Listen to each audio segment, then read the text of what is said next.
Thomas's life in the yard wasn't the same following his incident leaving the coaches behind. The other engines loved to tease him about it, especially Henry, the big engine whose train he'd left behind. "Don't go running off with imaginary coaches, little Thomas," he would say every morning. "Your place is here in the yard." Thomas tried to walk the high ground, but he couldn't help but feel trapped by his duties. His one chance at exploring the world outside the big station had been wonderful. Once he'd remembered to go back and rescue the coaches, of course. "Sir Topham Hatt will never let me pull trains again," Thomas complained in the shed to Edward one night. "But I want to go places and do things. I want to..." "Don't get ideas above your station, Thomas," scoffed Henry from a corner of the sheds. "You'll only run into trouble with that silly daydream of yours." Thomas almost started crying, but then Edward said, "Go stick in a tunnel, Henry, and stop picking on engines smaller than you. Otherwise you'll be late for your evening train." Henry snorted and left the sheds to take his train in a huff. The tunnel incident was one he would have liked to forget. "You mustn't let Henry get to you, Thomas," said Edward. "You'll get your chance sooner or later." "I know, but when? You big engines are always getting the important jobs. No one notices us tank engines." Edward laughed. "Thomas, you think we don't notice? Your job is more important than you realize. Yes, passenger trains have their grandeur and importance, but it's the shunter that keeps the whole railway in order. Where would we be without the tank engines? Your job is an important one, Thomas. One that needs doing. Old Henry couldn't do it, certainly. Tender engines don't shunt, after all." This made Thomas feel a little better. Thomas felt better about things the next few days. Henry kept up his teasing, but Thomas walked the high ground. "He couldn't do his job without me," he thought to himself. "He's too big and fat." But I dare not test the fat director's patience. I shall have to watch for an opportunity. Fortunately, one came sooner than expected. Next morning, Thomas just finished arranging the coaches for Henry's local. Then he got the coaches ready for a special train.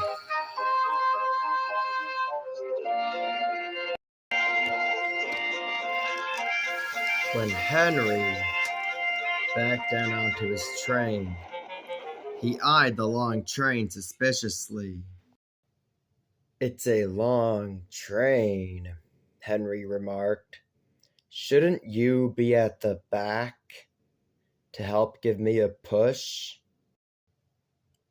"Nope, not this time," Thomas said cheekily. "I've got a VIP train to arrange. And besides, I thought a strong engine like you should have no problem handling a heavy train." Henry was about to retort when a little boy on the platform pointed at the big blue engine and asked his father, confused, "Daddy, why does Gordon look different today? He's gotten a lot smaller." Thomas saw this as a chance to have his back. "See, Henry," Thomas giggled, "even that little boy thinks you're a strong engine like Gordon, and I'd hate to disappoint a passenger. Wouldn't you, Henry?" Oh. Henry blushed with embarrassment and then struggled out of the station with his long, heavy passenger train.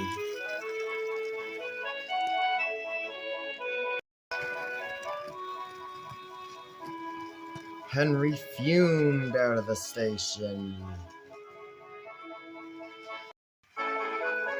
"Stupid little tank engine. I am big and I am strong and I'm better than that blowhard Gordon." Henry's driver and fireman began to get concerned. "Slow down, Henry." But Henry was in no mood to listen. But pulling a heavy train fast takes a lot of strength and burns a lot of coal and water. Soon his tender tank began to run dry. Henry ground to a halt. "We must drop Henry's fire. It'd be dangerous to let him boil dry." Henry moaned in despair. "Oh, what a despicable end for an engine like me." Thomas and Edward were sent to help and came as quickly as they could. And Thomas laughed when he saw Henry. "Hey, hi, Henry. Trying to catch a bit of scenery there? Well, I reckon it must be a lot better than that tunnel." "Oh, shut up, you," Henry hissed. "It would have been dangerous to let me boil dry. Had I not dropped my fire when I did, it could have been dangerous for my passengers." Thomas buffered up to Henry and pulled him away from the train.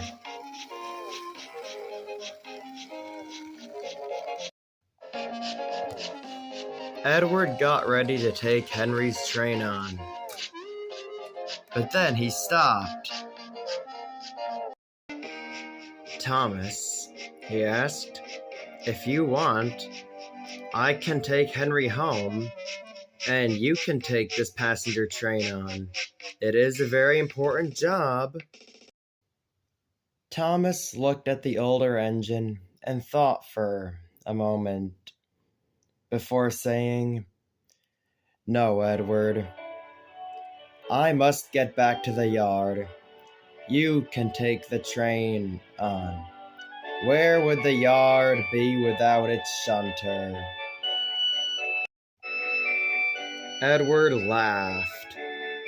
"I'm proud of you, Thomas. Passenger trains do have their importance and grandeur, but the real important jobs are the shunting. Where would the railway be without its shunter?"